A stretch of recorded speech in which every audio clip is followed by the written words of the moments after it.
The air ripped apart as a plasma bolt exploded inches from Logan's head, vaporizing the trunk of a crimson tree. He rolled into the shadows, heart hammering.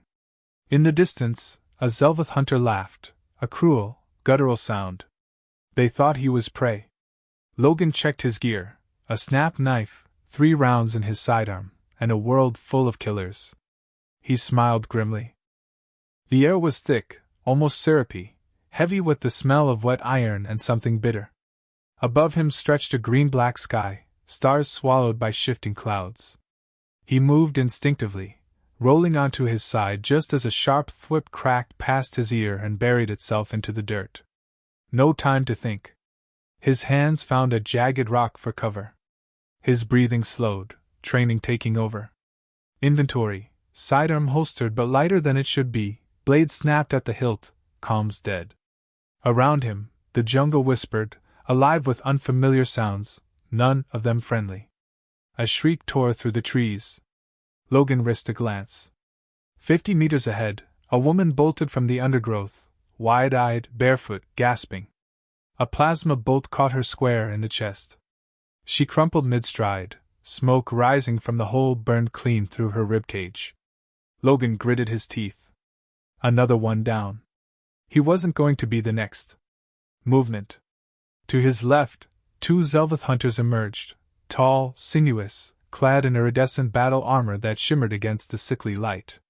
They laughed in their guttural, clicking tongue, shouldering weapons that hissed and snapped with electric energy. Sport. That's all this was to them. A damned hunt. Logan crouched low and moved, every step deliberate, calculated.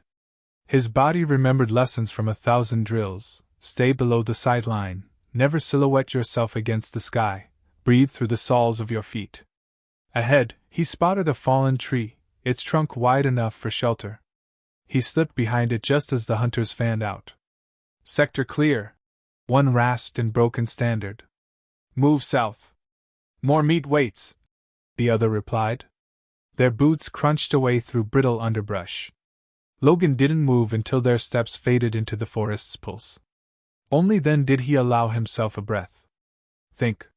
The rules were simple: survive. But survival wasn't enough. He'd seen their trophies: humans strung from poles, bodies desecrated for amusement. No. If they wanted a predator to chase, he'd give them one they'd regret finding. Crawling forward, he scavenged the fallen woman's belt, a crude metal shard, a half-full canteen, a torn strip of cloth. No weapons worth taking. Logan tied the cloth around his injured hand and moved deeper into the jungle, senses sharpening. He needed elevation, sight lines, control. 15 minutes later, Logan found a ridge overlooking a shallow ravine. Across it, he spotted movement, a cluster of humans, maybe 5, herded by a trio of Zelvath hunters like cattle. He counted 2 stun batons and 1 rifle. Not good odds. He crouched behind a thorn bush, weighing his options. He could slip away. Stay unseen. But the faces down there, hollow-eyed, beaten, weren't just strangers. They were a reminder: you don't leave your own behind. Logan's mind clicked into action. Terrain. Cover. Lines of approach. He sketched the battle without realizing it, the plan assembling itself in flashes. He unsheathed his broken blade and pressed its jagged end against the stone, striking sparks until a tiny flame flickered. Carefully, he shoved smoldering moss into a hollowed-out fruit he'd found earlier. It wasn't much, but it would smoke. Perfect distraction. He crept forward, staying downwind. With a hard toss, he lobbed the smoldering fruit into the far side of the clearing. It landed with a plop. Seconds later, thick, choking smoke billowed upward. The hunters barked in surprise. The one with the rifle spun toward the smoke, weapon raised. The other 2 rushed after him, batons ready. Logan moved. Silent as death, he closed the distance. His broken blade found the soft joint at the back of one hunter's armor, where neck met shoulder. A single, vicious thrust. The hunter spasmed, gurgled, dropped. The second spun, baton crackling to life. Logan ducked the wild swing, grabbing the hunter's wrist, twisting hard until bones popped. The baton clattered free. One elbow to the throat, one knife across the carotid, and the second hunter crumpled beside the first. Gunfire lit the smoke, the third hunter firing blind. Screams rose as human captives scattered. Logan retrieved the stun baton, feeling its charge hum against his palm. He ghosted through the smoke. The hunter barely had time to react before Logan slammed the baton into his ribs. The alien convulsed violently, dropping his rifle. Logan finished it cleanly, driving his blade under the chin. Silence fell over the clearing. The captives stared at him, a mixture of awe, fear, and desperate hope. "We move!" Logan ordered, voice low but firm. "Now." "But they'll come," a young man protested, pointing toward the jungle. "They're already here," Logan said. "We're not prey. We're bait." The words confused them, but he didn't waste time explaining. He slung the dead hunter's rifle over his shoulder and motioned for the survivors to follow. They ran.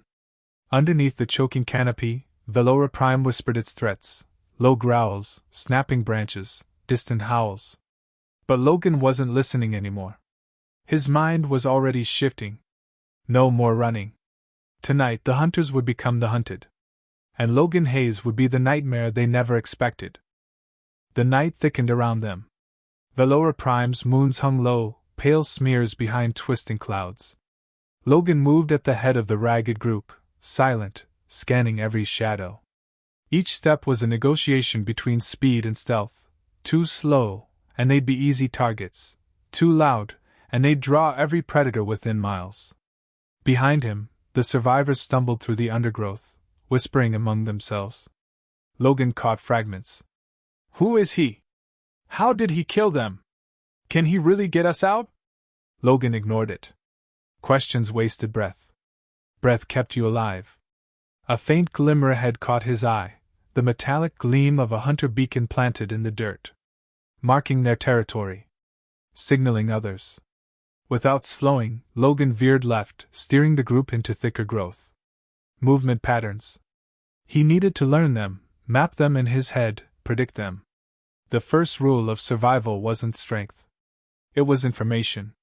"Rest here," he whispered when they reached a dry gully shielded by bramble walls. 10 minutes. The survivors collapsed into a heap, groaning, clutching their bruises and burns. Logan crouched apart, inspecting the captured rifle. Alien tech, but the basics were familiar: a charging coil, energy cells, a manual override. He popped the casing open with his broken blade and adjusted the coil limiter. If he was right, it would bypass the safety and double the output for a few shots. Burn hotter. Hit harder. Burn out faster, too, but Logan wasn't planning on drawn-out fights. He clicked it shut and slung it back over his shoulder. "You're military," a voice said behind him. Logan turned. A woman stood there, maybe late 20s, short-cropped hair, dark eyes hardened by weeks of terror. Her clothes were torn, stained. But she held herself upright, a survivor. "Name's Carter," she said. "I was planetary security back on Juno Colony." Logan nodded. "Logan Hayes. Navy SEAL." Carter exhaled a shaky breath. "Thank God. I thought we were screwed." "We still are," Logan said bluntly. "Unless we fight smarter." Carter sat beside him, voice low. "You planning something?" He studied her face, worn but determined. Good. He needed people who wouldn't crumble. "They hunt in squads. Sweep patterns every 2 hours. Radio in every 30. They're arrogant, but not stupid. And we make them bleed," Logan said. "Tonight." Carter's eyes narrowed. "How?" Logan grinned grimly.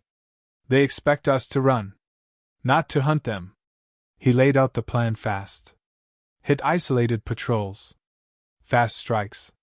Grab weapons, disrupt their comms, sow chaos. Every dead hunter weakened their control, eroded their confidence. Fear would be his ally. 30 minutes later they moved out. Logan chose a kill zone carefully, a natural bottleneck where the trees funneled into a narrow corridor, broken by twisted roots and sharp stones. Perfect for an ambush. He positioned Carter and two of the stronger survivors along the flanks with stones and debris to throw as distractions. He took center, bait in plain sight, rifle ready. Minutes crawled by. Sweat trickled down his spine. Somewhere, a distant predator screamed, its cry sharp and hungry. Then movement. 3 Zelvath hunters, weapons gleaming, striding confidently through the jungle. Their armor pulsed faintly, scanning for life signs. Logan waited until they were almost past him. Carter hurled a rock. It smashed against a tree with a sharp crack. The lead hunter flinched, turning his head. Logan rose from the dirt and fired. The modified rifle screamed, white-hot plasma punching through the hunter's chest plate. The alien staggered backward, spasming, before collapsing into a smoking heap. The others reacted fast, faster than he'd hoped. One leveled his weapon at Logan. Carter hurled another rock, striking him in the side of the head. It wasn't enough to drop him, but it was enough to make him miss. The plasma blast scorched the ground where Logan had been a second before. He rolled, came up shooting. His second blast clipped the hunter's leg, blowing it out from under him. The alien screamed, clawing at the ruined limb. The third hunter charged, baton crackling, closing the distance in a blur. Logan dropped the rifle, ducked under the swing, and drove his broken blade into the hunter's thigh joint. Armor cracked. Blood, thick and black, spurted out. The hunter howled, bringing the baton down wildly. Logan caught the wrist with both hands, wrenched it sideways, and slammed his forehead into the hunter's exposed jaw. The alien staggered. Logan ripped the baton free and jammed it against the creature's throat, holding it there until the violent spasms stopped. Silence returned, broken only by ragged breathing. Carter ran up, eyes wide. "You're insane!" Logan retrieved his rifle and checked the charge. "Maybe. But it works." He knelt beside the dying hunter with the blown-out leg. The alien glared up at him with pure hatred, gurgling curses in its native tongue. Logan leaned in close. "Tell Sardak," he said, enunciating carefully, "that the hunt is over." The alien snarled, blood bubbling from its lips. Logan put a plasma bolt through its skull. They looted the corpses quickly. More weapons. Spare energy cells. Grenades, small, round orbs that vibrated ominously in Logan's hands. Not standard frag. Likely biodisruptors, designed to rupture organic tissue while leaving terrain intact. Nasty. Perfect. Carter looked at him as they packed up. "You really think Sardak's going to care?" Logan checked the sky. Dawn was still hours away. Enough time. "He'll care," Logan said. "Predators hate losing control." They moved again, weaving deeper into the jungle, disappearing into the dark. Behind them, 3 hunter corpses cooled in the dirt, the first of many. And somewhere in the night, Sardak's perfect game had begun to crack. The jungle swallowed them. Logan led the survivors into the thickest parts of Velora Prime's wilderness, where the trees grew twisted together like claws and the air turned heavy with rot. Every branch creaked. Every shadow shifted. It was perfect. The war wasn't going to be fought in open fields. It was going to be a ghosts' war. They moved in short, silent bursts, never staying in one place longer than a few minutes. Logan taught them how to blend with the terrain, how to breathe with the earth instead of against it. He showed them how to use mirrors from scavenged debris to blind hunter optics, how to turn noise into a weapon. Every lesson was brutal and fast. The ones who couldn't learn didn't survive long out here. By the third night, the survivors had changed. Fear was still there, but something colder had taken root too. Resolve. Logan crouched at the edge of a muddy ravine, studying the patrol ahead. 5 hunters. Heavily armed. Their armor shimmered faintly with active scanning fields, searching for life signatures. They moved with easy arrogance, boots crunching over broken vines. He tapped Carter's shoulder. "Split left. Hit the second one when I move." Carter nodded, jaw tight. Logan watched the hunters weave closer. They were complacent now, lazy in their dominance. That was their weakness. He waited until the lead hunter stepped past a moss-covered ridge. Then he triggered the snare. A thin fiber line, spun from stripped electrical wiring, whipped tight around the hunter's ankle, yanking him off his feet. He hit the ground hard, weapon flying from his grip. The squad reacted instantly, weapons up, but their formation fractured. Logan burst from cover. One clean shot, plasma tearing through the distracted hunter's visor. The alien dropped without a sound. Carter was already moving, low and fast. She drove a scavenged spear into the gut of another hunter, wrenching it sideways as the alien shrieked. The remaining two turned, weapons lighting up the gloom with rapid pulses. Logan dove behind a tree, plasma bolts searing bark inches from his face. "Now!" he barked. 3 survivors, Marcus, Elena, and Rourke, flanked from opposite sides, hurling stolen grenades.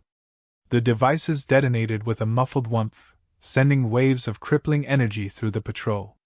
The hunters spasmed violently, dropping to their knees. Logan sprinted forward, finishing them with brutal efficiency. It was over in seconds. Logan wiped blood from his blade, breathing hard. They were getting better. Faster. More lethal. He checked the hunter's gear, pocketing a comms unit. Sarduk's network pulsed faintly across it, encrypted, but patterns still emerged. Movement schedules. Reinforcement zones. Logan grinned without humor. They weren't just reacting anymore. They were planning. By dawn, they had set traps across the entire sector. Deadfalls with sharpened spikes. Pressure-triggered grenades. Snare lines positioned along game trails. Noise traps rigged from salvaged parts to spook and herd hunters into kill zones. Velora Prime itself became a weapon. Logan stood with Carter at a high ridge, surveying the carnage below. Smoke curled from wrecked hunter skiffs. Bodies lay scattered, picked off one by one. The hunters had started wearing heavier armor now, traveling in tighter groups. Their laughter, once so common, had vanished into grim, wordless grunts. "They're scared," Carter said, watching 2 hunters argue below, weapons drawn and twitchy. Logan nodded. "Good. Scared enemies make mistakes." He pulled out the stolen comm and adjusted the frequency. Sarduk's voice crackled faintly over the static. "Reassert dominance. Increase patrols, bring bio-units online." Logan's smile faded. Bio-units. He'd heard rumors about them, living weapons bred for war. Faster, stronger, less prone to fear. "They're escalating," Carter said, reading his face. "They're desperate," Logan corrected. "It means we're winning." But a knot tightened in his gut. Victory wasn't enough. He needed to break Sarduk, not just his soldiers. He needed to shatter the whole damn system. The attack came just after midnight. A rumble shook the ground, heavy, rhythmic. Logan snapped awake, rifle already in hand. Through the trees, something enormous moved. Figures appeared, massive, hulking beasts bred from genetic nightmares. Their flesh was plated with armor. Their eyes burned like dying suns. Hunters rode them like cavalry, plasma lances crackling in their hands. Logan cursed under his breath. Guerrilla tactics wouldn't work against shock troops designed for brute annihilation. He grabbed Carter's arm. "Scatter. Hit and run. Never engage head-on." "What about you?" she shouted over the growing roar. Logan loaded a fresh energy cell into his rifle, checking the coil one last time. "I'm going to slow them down." Before she could argue, he was already moving. He led the creatures on a brutal chase, weaving through the traps they'd spent days setting. Snare lines ripped into mutated flesh. Grenades blew riders clear from their saddles. Deadfalls snapped bones with wet crunches. But it wasn't enough. The creatures shrugged off pain, charging harder, faster. Logan ducked behind a boulder, heart hammering. He slammed a stolen grenade into the base of the largest tree he could find, one already leaning dangerously. As the first beast barreled forward, Logan hurled a broken comm transmitter at its feet. The creature instinctively snapped at the noise, and triggered the grenade hidden beneath. The blast sheared through the tree's base. 1,000 tons of wood and stone collapsed onto the charging bio-beast with a thunderous crash, burying it in a storm of debris. The others recoiled, howling. Logan didn't wait. He emptied 3 plasma bolts into the nearest rider, burning through armor and flesh alike. Screams ripped the night. By the time the survivors regrouped, the jungle was littered with smoking carcasses. Logan leaned against a tree, bleeding from a gash along his ribs but grinning fiercely. Carter caught up, panting, eyes wide. "You're insane," she said again. Logan wiped blood from his mouth. "You keep saying that." She shook her head, a smile breaking through despite the carnage. "It's starting to feel like a compliment." He chuckled, low and rough. Above them, the lower prime's moons burned bright. The hunters had brought beasts. They'd brought fear. Logan and his people had answered with fire and fury. And the war was only getting started. Dawn bled across Velora Prime in bruised streaks of purple and gray. Logan crouched low, his back pressed against the cold stone of a ridge. Every breath felt heavier. Every step carried weight. His muscles screamed with exhaustion, but his mind remained razor-sharp. They were close now. He could feel it. The jungle had changed too. Once alive with constant noise, it now lay silent, as if even the beasts held their breath. The hunters weren't laughing anymore. Logan motioned Carter and the others into cover. Only 5 of them left now: Carter, Rourke, Elena, and a boy no older than 16 named Micah. Attrition had taken the rest. Traps had bought them time, but time was a dwindling currency. Below the ridge, a fortified camp sprawled across a clearing. Sardak's base of operations, temporary, but brutal in design. Plasma turrets, shield barriers, and squads of twitchy, armored hunters milling around like angry hornets.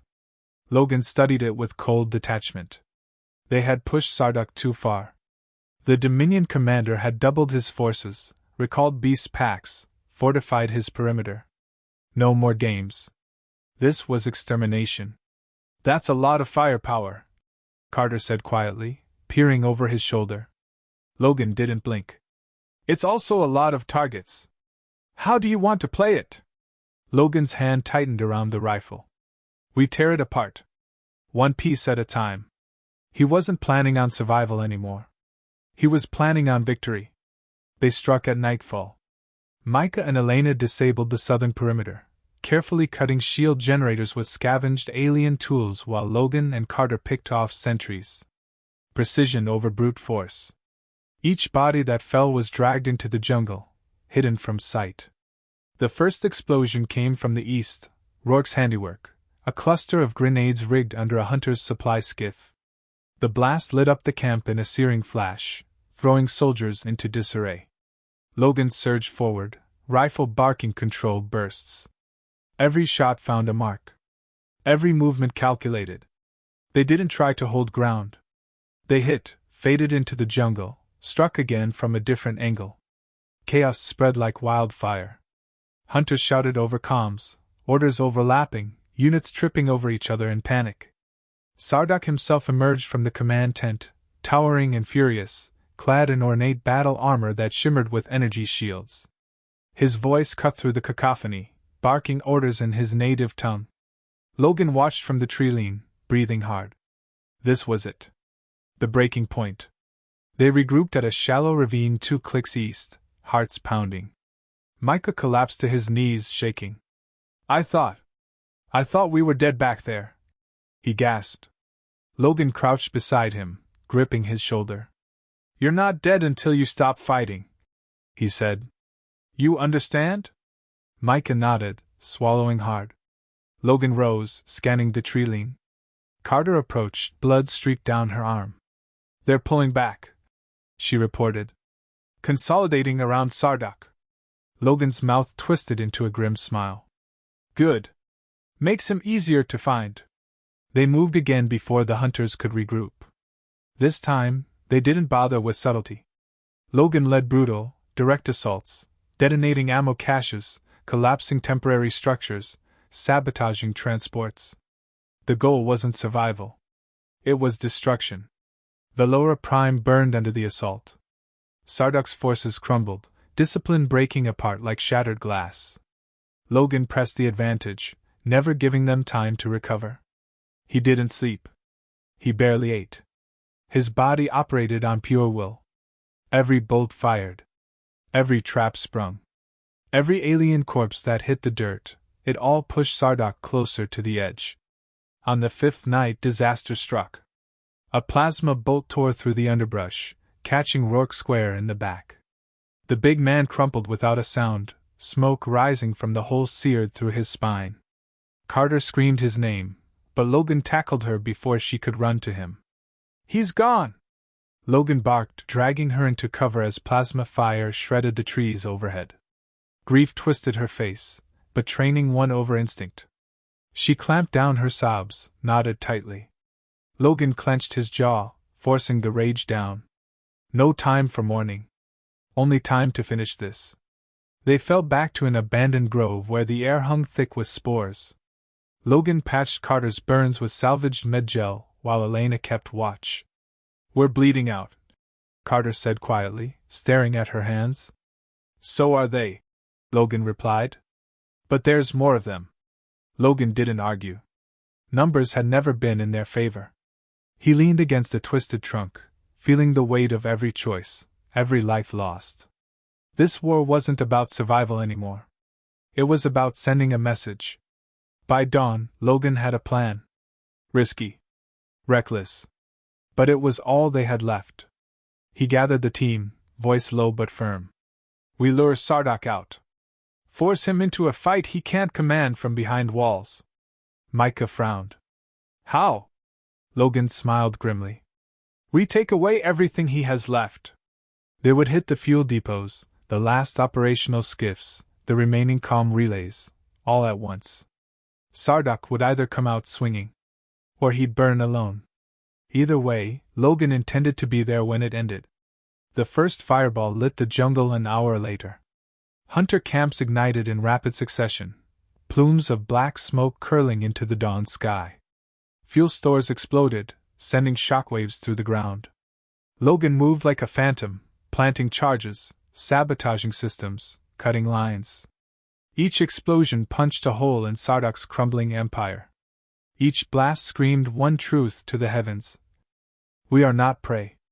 By midday, the survivors watched from the ridgeline as Sardak's remaining forces pulled back to a battered last stand. Carter stood beside Logan, face smudged with ash, eyes hard. "You think he'll come out?" Logan didn't answer immediately. He studied the smoldering wreckage, the broken ranks, the desperate chaos. Then he saw him. Sardak. Striding through the ruins, armor scorched, weapon drawn, bellowing challenges into the empty jungle. Logan's smile was a knife. "Oh," he said softly, chambering a fresh round. "He'll come." Sardak charged through the burning wreckage like a wounded predator. His armor, once gleaming with pride, was scorched black. His left gauntlet hung in tatters, trails of blood darkening the ground under his boots. Around him, what remained of his soldiers fell back, demoralized and broken. But Sardak wasn't retreating. He was hunting. Logan watched from a crumbling ledge above the clearing, body hidden beneath tangled vines. He tracked Sardak's furious advance with patient eyes, adjusting his stolen rifle's sight to account for the smoke-hazed air. Carter crouched beside him, grimacing as she tightened the straps around her bandaged arm. "You sure about this?" she asked. Logan didn't blink. "He needs it to be personal. Let's make it personal." He pulled the pin from a stolen sonic disruptor, a small, flat disc no bigger than his palm, and tossed it to Carter. "Plant it behind him after I engage. No direct line of sight." Carter nodded, already moving into position without another word. Logan rose, silent and deliberate. The moment Sardak stepped into the kill zone, Logan squeezed the trigger. The first plasma bolt caught Sardak square in the chest, flaring against his personal shield with a crackle of energy. The second shot clipped his shoulder, spinning him half a step. Sardak roared, the sound primal, shaking the battered trees around them. Logan didn't wait. He leapt from the ledge, rolling as he hit the dirt, rifle rising again. Sardak fired back, plasma rounds blasting craters into the ground, but rage made him sloppy. Logan ducked behind a twisted tree trunk, heart pounding steady as a drum. "You think you can kill me, human?" Sardak bellowed, voice thick with contempt. You are nothing! A speck of filth! Logan smiled grimly to himself. All according to plan. He fired again, deliberately missing by inches, drawing Sardak deeper into the open ground. Every step Sardak took, the terrain tightened. No cover. No retreat. Logan's world narrowed to the rhythm of the fight: move, fire, cover, move again. Sardak howled, charging forward, plasma blade igniting in a brilliant blue arc. The alien commander swung wildly, carving deep scars into the earth. Logan ducked and sidestepped, letting the blade hiss past him by inches. You're slower than I expected, Logan said, voice calm, baiting. Sardak snarled, lunging again, this time with more control, blade stabbing low. Logan caught the blow with the barrel of his rifle, twisting his body, letting the force of the strike carry Sardak off balance. He slammed the butt of the weapon into Sardak's helmet, denting the plating. The alien staggered, just long enough. Carter's disruptor activated. A low-frequency pulse rolled through the clearing, invisible but devastating. Sardak jerked like a puppet on cut strings, his shield flickering violently.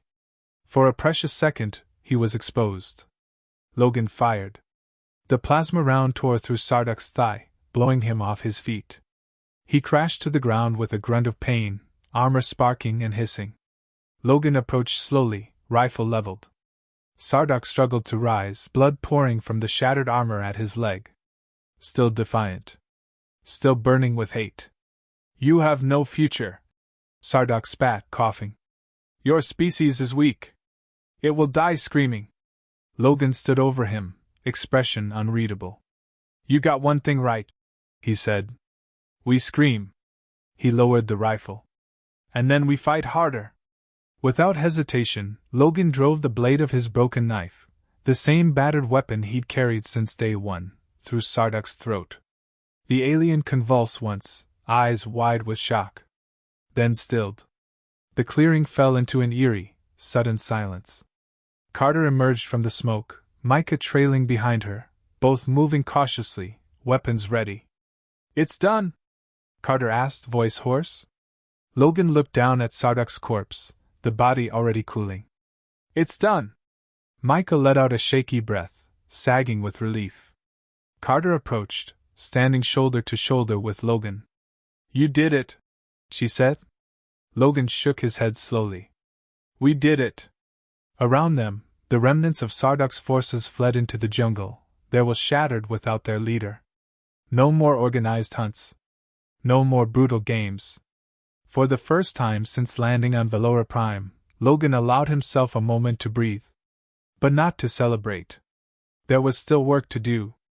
They found a comms relay intact at the edge of the ruined camp. Logan patched into the Dominion's broader network, overriding encryption codes using the alien tech he'd salvaged along the way. A blinking red light indicated an open transmission. Logan pressed the activation rune. The channel hissed to life, carrying his voice across Velora Prime, and beyond. This is Commander Logan Hayes of the United Earth Forces, he said, voice steady, echoing. To the Zelvath Dominion, and any who would think humanity weak. He paused, letting the silence stretch. We are not prey. He terminated the transmission, letting the message burn across the stars. Later, as the survivors gathered around a makeshift campfire, Logan sat apart, cleaning his battered rifle.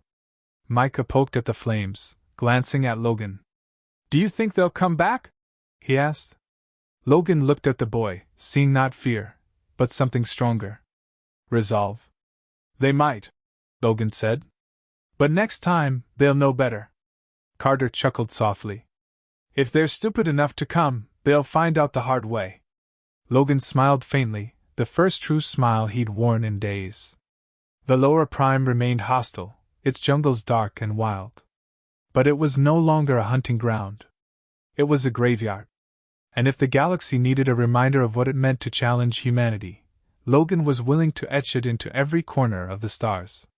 One fight at a time.